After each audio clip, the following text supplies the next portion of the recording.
Health and tasty ஃபுட்ஸில் நாம் இன்றைக்கி பார்க்க போகிற ரெசிபி காலிஃப்ளவர் 65.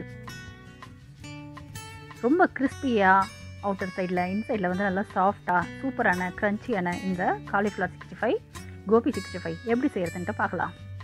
நான் இதுக்காக நான் ஒரு மீடியம் சைஸ் ஒரு காலிஃப்ளவர் எடுத்திருக்கேன்.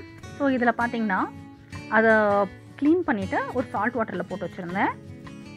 இப்போ இதை வந்து நம்ம ஸ்ட்ரெயின் பண்ணிக்கலாம். இதை நம்ம ஒரு வாட்டி குக் பண்ணணுன்னு அவசியம் இல்லை. ஜஸ்ட்டு கொஞ்சம் சால்ட் வாட்டரில் போட்டு வச்சிங்கனாலே அதில் பூச்சி கிருமி ஏதாவது இருந்துச்சுன்னா வந்துடும். இதை நல்லா இப்படி ஸ்ட்ரெயின் பண்ணிக்கோங்க.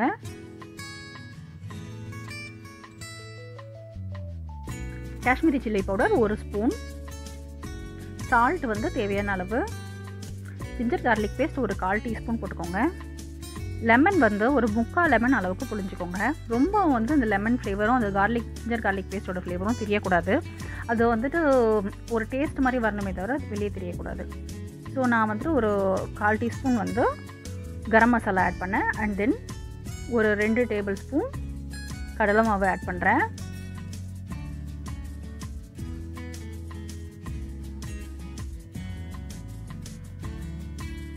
ரைஸ் ஃப்ளார் வந்து ஒரு டேபிள் ஸ்பூன் ஆட் பண்ணுறேன். நீங்கள் அப் டு ஒரு 4 டேபிள் ஸ்பூன் வரையிலும் கடலை மாவு ஆட் பண்ணலாம். ஒரு 2 டேபிள் ஸ்பூன் வரையிலும் கூட அரிசி மாவு ஆட் பண்ணலாம். லெமன் வந்து இன்னும் கொஞ்சம் புளிச்சிக்கிறேன். ஸோ அதுலேருந்து சீட்ஸ் ஏதாவது வந்து அந்த விழுந்திருந்தால் நம்ம அதையும் கூட ரிமூவ் பண்ணிடலாம்.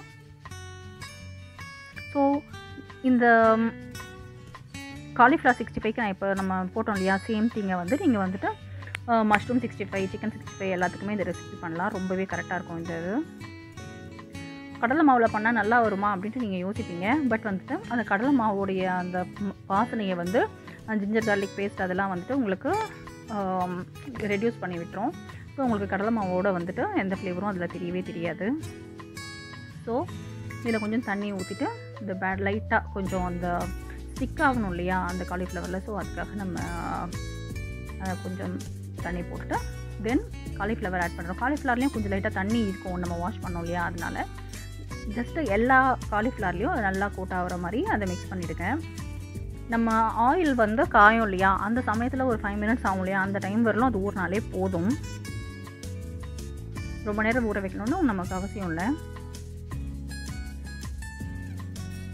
நம்ம வந்துட்டு கார்ன்ஃப்ளவருக்கு இதுக்கு பதிலாக கார்ன்ஃப்ளவர் அப்படி இல்லைனாக்கா வந்து அரிசி மாவு மைதா மாவு அதெல்லாம் போட்டு செய்யலாம். ஸோ இந்த கடலை மாவும் நல்லா தான் இருக்கும். ஸோ நம்ம எண்ணெய் காஞ்சிருச்சு.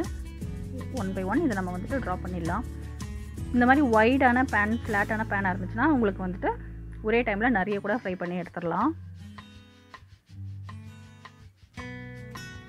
ஸோ மீடியமாக ஒரு மீடியம் டு ஹை அந்த மாதிரி ஒரு ஃப்ளேமில் வச்சுட்டு நீங்கள் ஃப்ரை பண்ணுங்கள்.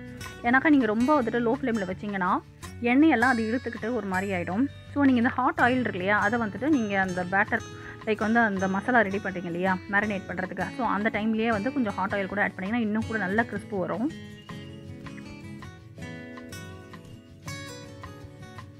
ஜிஞ்சர் கார்லிக் பேஸ்ட்டை வந்துட்டு ஜஸ்ட்டு 1/4 டீஸ்பூனுக்கு மேலெலாம் போடாதீங்க. ஸோ அது வந்து உங்களுக்கு அந்த கரம் மசாலாவும் ஒரு 2 பிஞ்ச் அளவுக்கு லைக் வந்து ஒரு 1/8 டீஸ்பூன் 2 பிஞ்ச் அந்த அளவுக்கு போட்டாலே போதும். ஸோ உங்களுக்கு வந்து இந்த காஷ்மீரி சில்லி பவுடர் வந்து பார்க்குறதுக்கு தான் ரொம்ப கலராக இருக்குமே தவிர அது அவ்வளோவா காரம் கொடுக்காது. அதனால தான் வந்து நான் 1 டீஸ்பூன் ஆட் பண்ணியிருக்கேன். இதுவே நீங்கள் வேறு சில்லி பவுடர் ஏதாவது ஆட் பண்ணிங்கன்னா நீங்கள் வந்துட்டு ஒரு 1/2 டீஸ்பூன் வரலாம் ஆட் பண்ணுங்கள் போதும்.